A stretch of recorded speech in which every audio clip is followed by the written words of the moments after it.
Um, that's really pretty much it as far as the basics of getting around the recorder. I just want to make note of one thing. A lot of people see these holes on the side of the chassis and they think we have a heat problem. That couldn't be anything further from the truth. These recorders run extremely cool.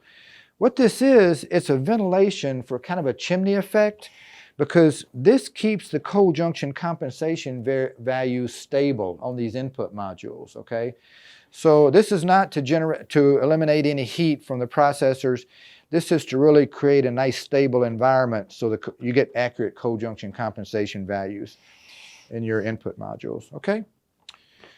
So that's about it for the recorder. I just may want to note that all the modules that you use here in the GX are also used here in the GM.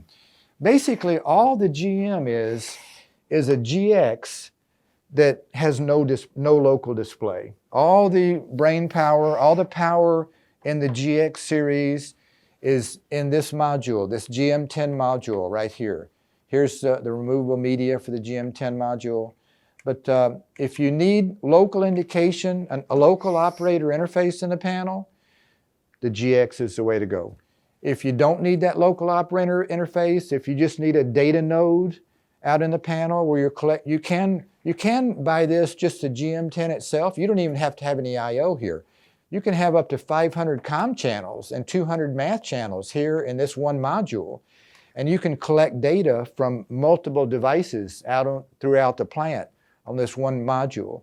And here again, if you do get to a point where you need if you need local analog inputs, you can add these modules. They just snap together. You can click these modules up to 10 modules wide. You can have up to 10, just the same, you got 10 slots here.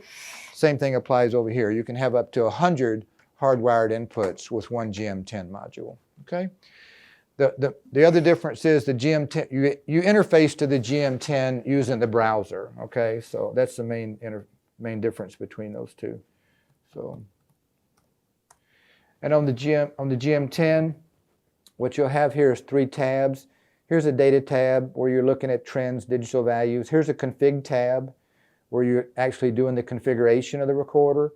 So I can go in here and I can do the same exact thing. Remember when we change ranges over there? It's not going to let me change range now because I got an active recording session going on. But remember when we change ranges over there and we set alarm trip points? You'll do this over here. You just do it on the PC for the GM10, okay? Here's the calibration mode. Here's the reconfiguration of the GM10. That's the first thing you're going to want to do when you put these racks together. So all this is done over here, okay?